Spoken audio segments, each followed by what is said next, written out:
let's check out some volume. Volume is the three-dimensional space occupied by an object, or it is the capacity of a three-dimensional object.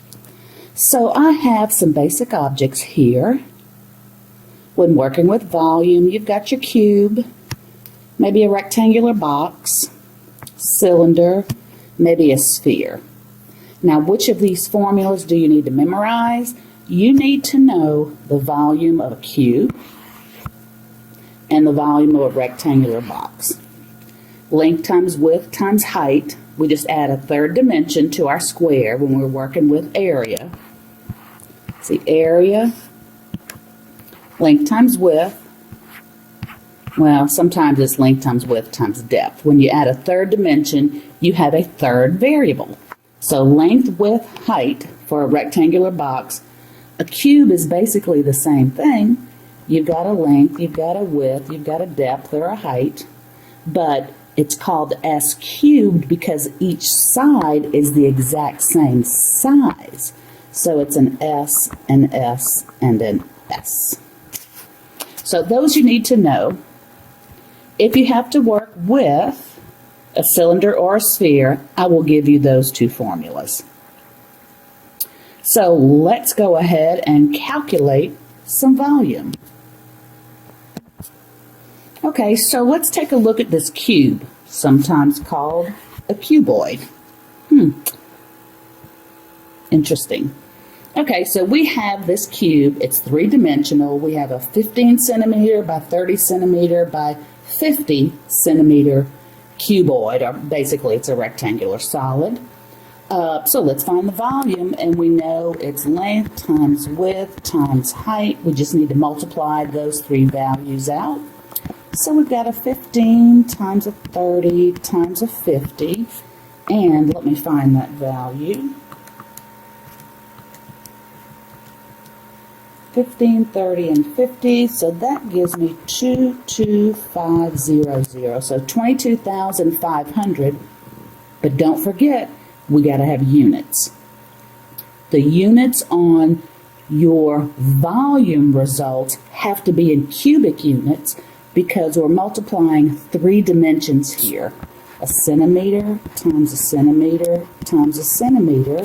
So the units in this case will be a centimeter cubed. So 22,500 cubic centimeters. Okay, let me go down to, let's take a look at, we'll just go to the one to the right. Okay, so we want to find the volume of each tennis ball and then find the volume of the right circular cylinder. So let's take a look at each of those tennis balls. We're told right here that 6.3 centimeters, that's actually the diameter of the tennis ball. So if I wanted to find the volume of each tennis ball, let's go back and look at our formula. So this is a sphere, so volume is 4/3 pi r cubed. So I'm going to write the volume of that sphere is 4/3 pi r cubed.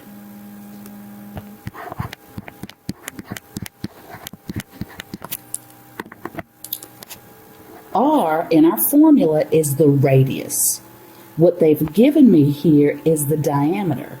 So if I wanted to determine the radius from the diameter, keep in mind the radius is actually half of the diameter.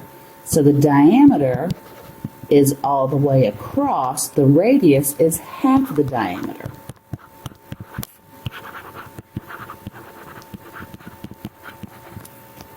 So I need to find my radius for this problem. And the radius is 3.15. I took half of 6.3. So the volume of an individual tennis ball will be 4/3 pi times 3.15, and that's going to be cubed. So let's figure out that value. So when we make that calculation, we find that the volume is 130.92 cubic centimeters. So that would be the volume of each individual tennis ball. Now the question is, what's the volume of the right circular cylinder? Well, for a cylinder, let's go back. The volume is pi r squared h. Well, we know the radius for the cylinder is 3.15. It's the same as the radius of the sphere. So radius here, 3.15. So we know the radius of the cylinder. Do we know the height? So we got the radius. What about the height? I think we can figure that out, can't we? Notice the height is going to be 6.3 3 times. So 6.3 plus 6.3 plus 6.3. That's going to be 18.9. So we've got values for the radius, we've got values for the height. We're good to find the volume. So it's pi times 3.15 squared times the height, and we said the height was 18.9. Let's make that calculation. So we see that the volume is 589.16 cubic centimeters. If you don't have a pi button on your calculator, then you can just use 3.14 for your value of pi. All right, let's check out this hockey puck, which is the shape of a cylinder. And we know the volume of a cylinder is, we just saw it, pi r squared h. So what do we know about this? This particular figure has a radius of 3.8 centimeters, and it has a height of 2.5 centimeters. So volume is equal to pi r squared h. I've got my radius, I've got my height, I'm good to find volume. So making that calculation, we get 113.41 cubic centimeters. Don't forget to put your unit on that. All right, let's check out this example. We want to find the maximum number of boxes which can fit in the carton. So I really need to know the volume of each. I want the volume of the carton, and I want the volume of the box, and I'll do a little division to see how many boxes fit into one carton. And since we're dealing with a rectangular solid, it's just length times width times height. For both of these, length times width times height. So make those two calculations.